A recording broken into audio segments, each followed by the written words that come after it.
मैं पूजा दुबे, आप देख रहे हैं फास्ट न्यूज इंडिया। अगली खबर यूपी के फर्रुखाबाद से, जहां वाहिदपुर की जनता को सपा को मतदान करना पड़ा महंगा। खबर के बारे में विस्तार से जानेंगे, उससे पहले लेंगे एक छोटा सा ब्रेक के बाद जल्द हाजिर होंगे। इस खबर के प्रायोजक हैं फंटासिया वाटर पार्क। वाराणसी के सुप्रसिद्ध वाटर पार्क में आपका स्वागत है। रोमांच और मस्ती की दुनिया में डुबकी लगाएं। ऊंची ऊंची वाटर स्लाइड्स और वेब पुल से रोमांच का अनुभव करें। परिवार संग एक बार अवश्य आएं।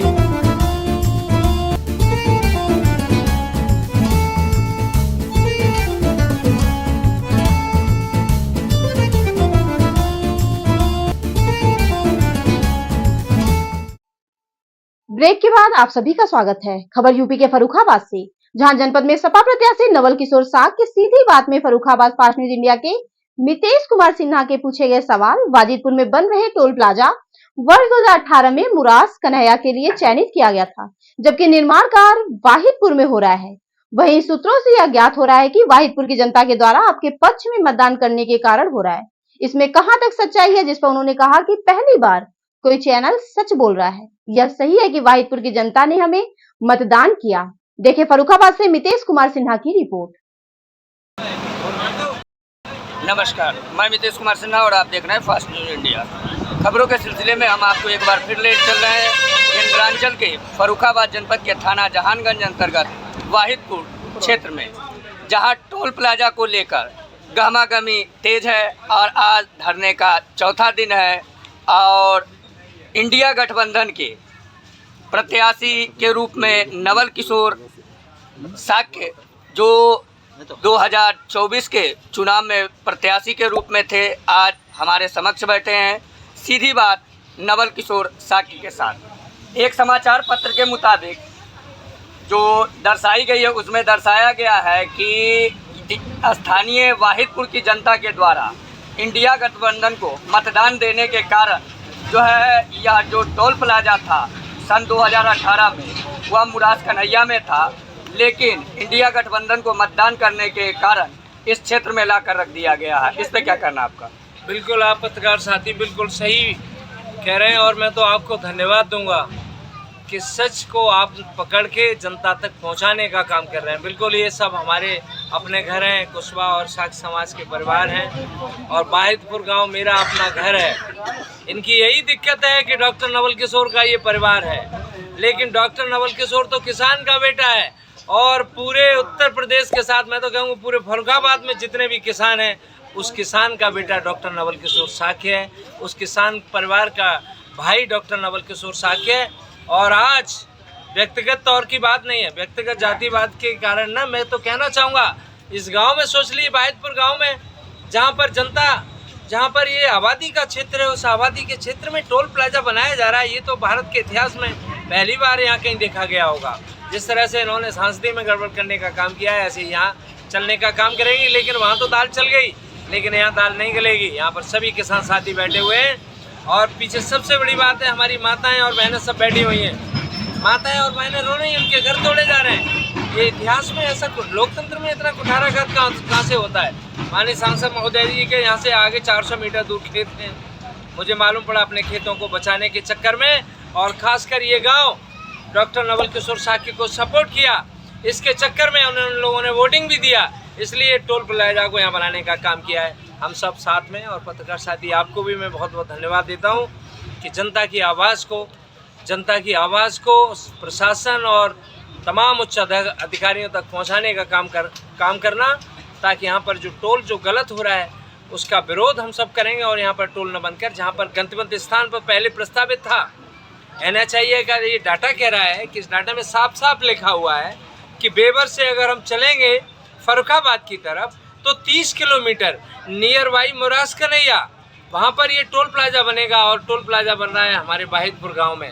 इसलिए हम चाहते हैं कि अभी हमारी लड़ाई यहाँ पर हो रही है और यहाँ की लड़ाई माननीय हमारे जिलाध्यक्ष किसान यूनियन के प्रभाकांत मिश्रा जी और उनके तमाम साथियों के साथ हमारी माताओं बहनों के द्वारा निरंतर जो धरना प्रदर्शन दिया जा रहा है, उसी धरना प्रदर्शन में डॉक्टर नवल किशोर इनके साथ में आज करने के लिए आया है।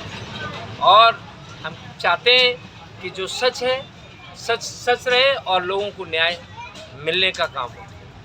आपको बताते चले कि यह वही नवल किशोर साक्य हैं जो फास्ट न्यूज़ इंडिया को दिए गए इंटरव्यू में जिन्होंने कहा था कि अगर मैं जीतूं अथवा न जीतूं, लेकिन गरीब बच्चियों एवं बच्चों को पढ़ाने के लिए अग्रसर रहूंगा, जिसको लेकर सूत्रों से जानकारी भी मिली है कि नवल किशोर साक्य शायद यह कार्य कर रहे हैं। हम जानेंगे इन्हीं की जुबानी। नवल किशोर जी, आपने एक इंटरव्यू फास्ट न्यूज़ इंडिया को दिया था कायमगंज में अपने अस्पताल से, जिसमें आपने कहा था कि जो बच्चे शिक्षा ग्रहण करना चाहते हैं और उन्हें आर्थिक दृष्टिकोण से किसी प्रकार की मजबूरी है तो आप उनको सहयोग प्रदान करेंगे, इस पर क्या करना?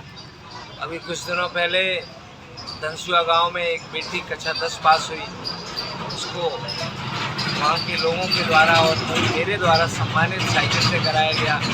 और वो बच्ची सोचो किसी के घर में एक आया थी जो खाना बनाती थी, उसकी बेटी थी। और अभी मैं विवेकानंद इंस्टीट्यूट है जिसके डायरेक्टर हैं नंदन भाई के छोटे भाई और अतुल यादव जी, उस इंस्टीट्यूट का जस्ट मैं इनॉग्रेशन करके आ रहा हूँ। और मैं कह सकता हूँ कि डॉक्टर नवल किशोर जिस शिक्षा के दम पर यहाँ आया, आगे भी शिक्षा को आगे बढ़ाने का काम कियागा। और कल रात में अगर मेरा फेसबुक का पेज आपने देखा हो तो मैंने नीट एग्ज़ाम में जो स्कैम हुआ है, जहाँ गरीब बच्चे आज कंपटीशन की तैयारी करते हैं। आज की डेट में कंपटीशन की तैयारी कौन करता है? या तो मिडिल क्लास का बच्चा करता है या गरीब परिवार का। और सोचो 2024 में नीट का जो घोटाला हुआ, नीट की जो परीक्षा, मैं कहना चाहूँगा आप तो अपने सांसद महोदय जी से जाना और उनसे उसकी फुल फॉर्म पूछ लेना कि नीट की फुल फॉर्म क्या होती है, नेट की फुल फॉर्म क्या होती है, यूजी की फुल फॉर्म क्या होती है, तो मैं समझ जाऊँगा कि किस लेवल पर सोच सकते हैं। इस बार नीट की परीक्षा जो फुल फॉर्म है, मैं बता दे रहा हूँ, वो उनको याद कर लें। National entrance eligibility test for under graduate programme, ये उनसे कहना कि याद कर लो। डॉक्टर साहब ने तो चैनल पर भी बता दिया है, अब हमें नाम बता दो पूरा उन्होंने क्या बताया है, ठीक है। नीट की परीक्षा में जिस तरह से स्कैम हुआ है, मैं कहना चाहूँगा कि एक डॉक्टर की क्या ताकत है। एक बेहद गरीब और साधारण किसान परिवार का बेटा जब डॉक्टर बनता है तो तमाम हक और अधिकारों की बात करता है और फर्रुखाबाद लोकसभा की सोचो प्रत्याशी बनने का काम करता है इंडिया गठबंधन। ये ताकत है शिक्षा की। तो शिक्षा के लिए मैं तो हमेशा काम करता रहूँगा और आगे भी काम करूँगा। हो सकता है कहीं थोड़ी बहुत भूल रह गई हो, लोग हमें नहीं पहचान पाए हो या उन तक मेरी आवाज़ नहीं जा पाई हो और उनके द्वारा इस तरह से कहीं मुझे वोटिंग नहीं हो पाया। मेरी जीत का आंकड़ा जहाँ लाखों में होना चाहिए वहाँ हज़ारों में रह गया। मैं बस यही अनुरोध करूँगा कि आगे मैं बच्चों की आवाज़ तो बनूँगा, साथ में जहाँ भी जिस लेवल पर, चाहे वो किसी कास्ट में, किसी भी धर्म में, किसी भी लेवल पर अगर होगा, अगर जुर्म हो रहा है तो जुर्म का विरोध करने के लिए डॉक्टर नवल किशोर सबसे पहले नंबर 1 की लाइन में खड़ा होने का काम करेगा। हम ऐसी ही रोचक खबर आपको दिखाते रहेंगे। तब तक के लिए देश और दुनिया की खबर के लिए देखते रहे fast news India bureau report. और अभी हम लगातार अपने जो हाई कोर्ट में अभी जो यहाँ के इलेक्शन की अपील की तैयारी कर रहे हैं, इसलिए 1-2 दिन नहीं रह पाएंगे। लेकिन डॉक्टर नवल किशोर और मेरे तमाम भाई आप कह दे रहे हैं यहाँ पर बैठने का काम करेंगे और ये धरना निरंतर चलने का भी काम करेगा। और जिस तरह से भाई अजय कटियार जी ने हमें यहाँ पर बताया है, और हाई कोर्ट अभी बंद है, 1 जुलाई के साथ में हाई कोर्ट की कार्रवाई शुरू हो जाएंगे।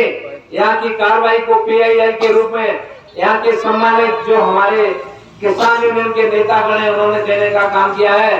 मैं कहना चाहूंगा कि हम यहाँ भी काम करेंगे और हाई कोर्ट में भी अपील देने का काम करेंगे। और साहिब को गांव के जो लोग हैं, यहाँ की जनता है, उसको उचित सम्मान दिलाने का हम सब मिलकर के काम करेंगे। क्योंकि लोकतंत्र में जो जनता की आवाज है वो सबसे बड़ी आवाज है और यही हम सब की आवाज यहाँ पर टोल नहीं बनने देगी। और माननीय जो सांसद जी बने बैठे हैं, इन सांसद जी के जो खेत पड़ रहे हैं, अपने खेतों को बचाने के चक्कर में यहाँ के गांव के लोगों को झकझोरने का काम कर रहे हैं, हमारे समाज के लोगों के साथ उठाघात करने का काम कर रहे हैं। इनकी मनमानी बिल्कुल भी नहीं चलेगी। जय जवान, जय जवान,